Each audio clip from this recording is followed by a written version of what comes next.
name is Lipkin. I live in Ofra, which is in Samaria. It's a Jewish village in Samaria. I'm 41 years old, was born and raised in Jerusalem. My father made the Aliyah from the United States. He immigrated from the United States after the Six-Day War. My mom was born in Cairo, Egypt, and she also immigrated after the Six-Day War to Israel. And my parents met here and got married. So I really lived in a very special house, a mix of East and West together. And I grew up in Jerusalem. At first, we were not a religious family. We were, I would say, what we call here in Israel, traditional. My family from my mother's side, who is originally from Egypt, were here in Israel, and so I was brought up in their house, and they were very traditional. They really believed in God, and my grandfather would pray all the time in Arabic because they were from Egypt, so he would pray to God. And so I grew up, and when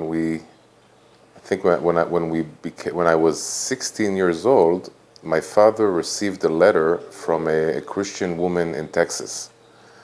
And she invited him to come to Texas and speak at her church.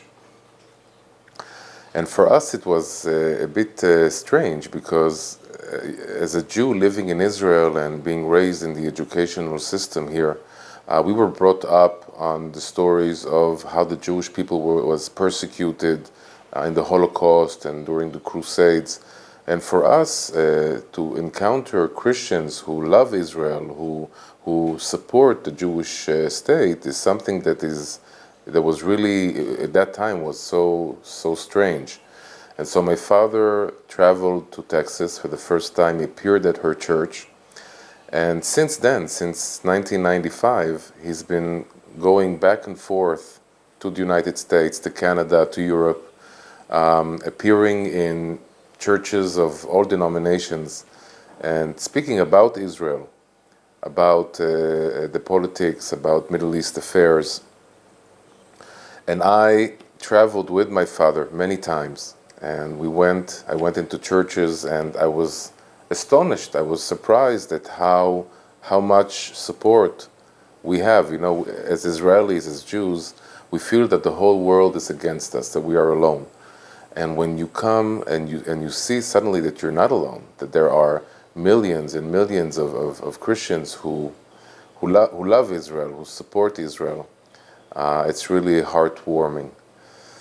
And also, I believe that now being as a religious Jew, belonging to the community of Zionist religious Jews, we believe that our presence here in Israel is not a coincidence. It's not a historical accident. We are here because this is what God wanted. We believe that God is in control, that there is divine providence. And we believe that God is loyal to His promises to His people, to the Jewish people. And you can see in the Bible that when God says, I will do something, He does it. And when my mom comes from Egypt and my father comes from the United States, and my wife, her family came from Morocco and from Yemen, and you see all around you, everybody here is a miracle, a walking miracle, a miracle of the gathering of the Jewish people back home. And when I speak to Christians who love Israel, who support Israel, they see that exact thing. They agree with me 100%, and it's so heartwarming to see that we both share the same vision, a vision of redemption, a vision of the return of the Jewish people back to the land, back to Israel, and looking forward to what is looking forward to what is about to happen, and the amazing things that are foretold in the Bible. We're waiting for them. We want to see them happening.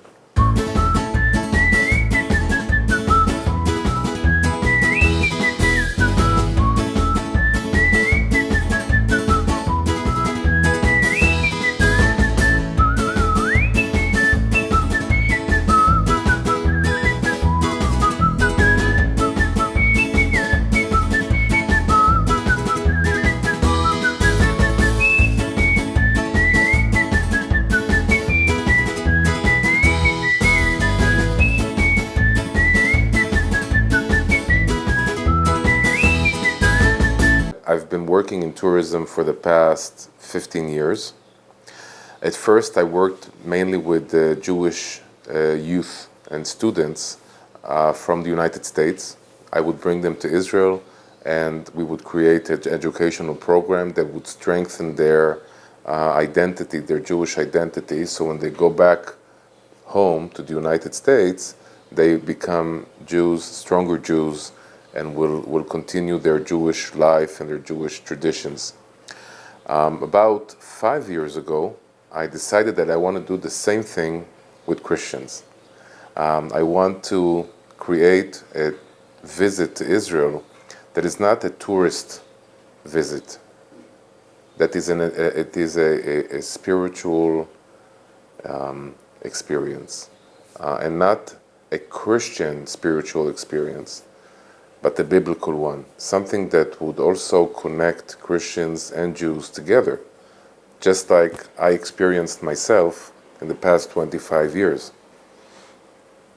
And I think that it's amazing that 25 years ago, when my father started traveling, it was very unpopular for a Jew to go and meet and speak with Christians. And today I see a big change, a really, really big change. And I'm very, very much involved in meeting with Orthodox rabbis that see the connection with Christians as a positive thing, more even than a positive thing, as a fulfillment of the prophecies in the Bible. The rabbis that I talk to, that I deal with, have a very, very secure stand in their identity, in the presence of the Jewish people in the state of Israel, in this land. They believe in the prophecies of the Bible. They believe that we as a nation are not supposed to live by ourselves, that we have a mission in the world. We are a light to the nations, a light of the nations, just like Isaiah says. And we brought the Bible to the world.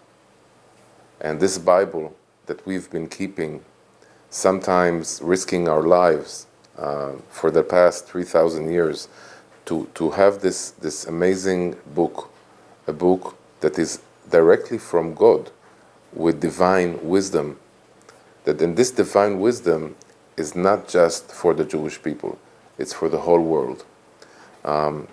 Today, things like don't murder, don't lie, are things that everybody agrees with. But in the past, people did the opposite. But there are other things in the Bible that are said that are a blessing.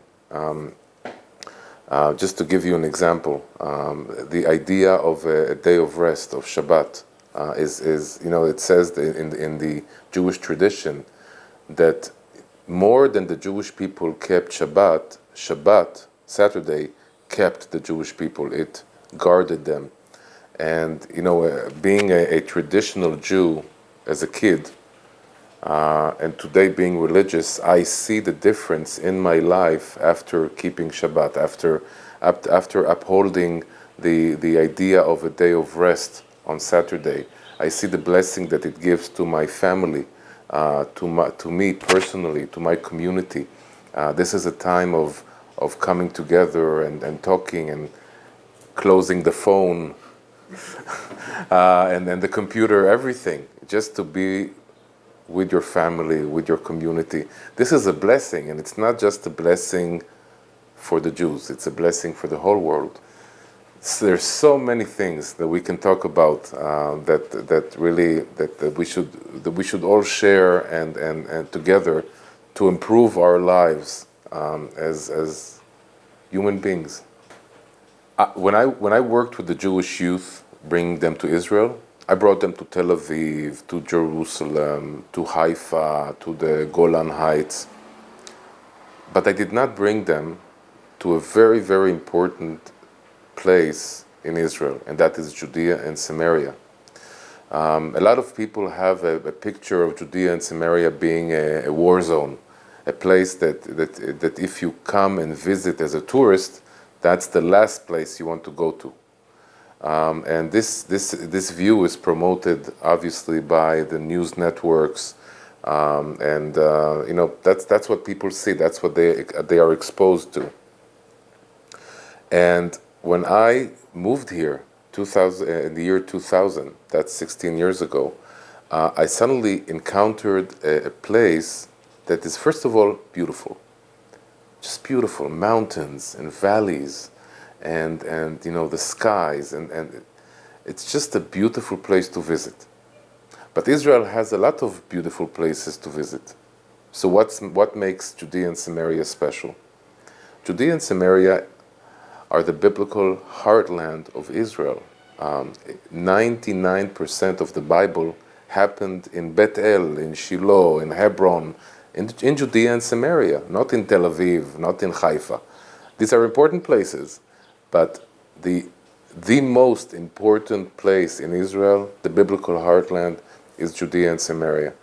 And my tour company believes that we need to promote Judea and Samaria as much as possible, to show people that this place is safe, this place is beautiful, but more than that, this is a place where you can really feel God. Just yesterday, I went to visit the altar of Joshua on Mount Ebal. In 1981, Professor Adam Zertal, a secular Jew from a kibbutz, stumbled upon a pile of stone, and he decided to excavate it. And this secular Jew that doesn't believe in the Bible, doesn't believe in God, finds an amazing, a huge altar from the Israelite period. And he stands and he says, I was wrong. The Bible is true. Moses is true. Joshua is true. And so when you stand by that altar, you really feel that you're touching the Bible. You're feeling that you feel God. It's really an amazing experience, an amazing feeling. And so that's what we do. That's what we try to do. And the videos that we do show and explain the different sites. Obviously, we can't cover all the sites, but places like Shiloh, where the tabernacle stood for almost 400 years, in the story of Samuel and Hannah. A very interesting thing that was also found by Professor Adam Zertal. During the 1980s and the 90s, Adam Zertal found mysterious footprint formations that he really could not explain what they were. But just like the Egyptians have the pyramids and the Romans have the Colosseum, we have humongous formations in the shape of a footprint. And what I try to do in the video is to explain why that is, first of all, what it is, where it appears in the Bible, and what it served, what was the function of these formations. And so all of these videos are very, very special videos. They're videos that are really innovative. They show places that people usually don't visit. When I ask tourists in Jerusalem, did you visit Shiloh? Did you visit Bethel? Did you visit Mount Gerizim, the mountain of blessing? They look at me and they say no. And I see in their eyes, wait a second, why didn't I visit those places? These are fundamental places, not just for Jews, but also for all peoples that read the Bible, that believe in the Bible, that identify with the Bible. Well, the videos are in production. We already have 2 videos that are ready. One is about the site of Jacob's dream of the ladder at Bethel, a very, very nice video that talks about the importance of Bethel in the Bible.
terraces are usually smaller, they're less thick. The question is, what does this say about this place? A lot of people maybe been here. Wow, that's unbelievable.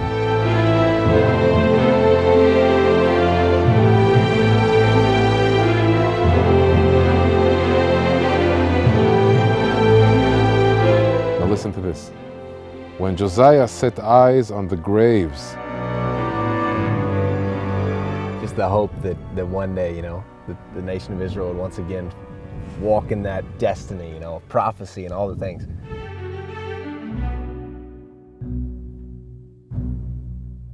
And the second video that we just finished is about the footprint formations that Professor Adam Zartal found.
See it?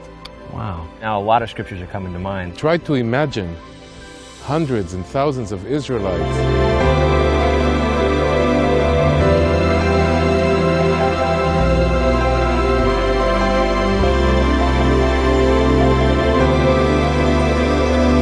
suddenly it really changes the way that you see things.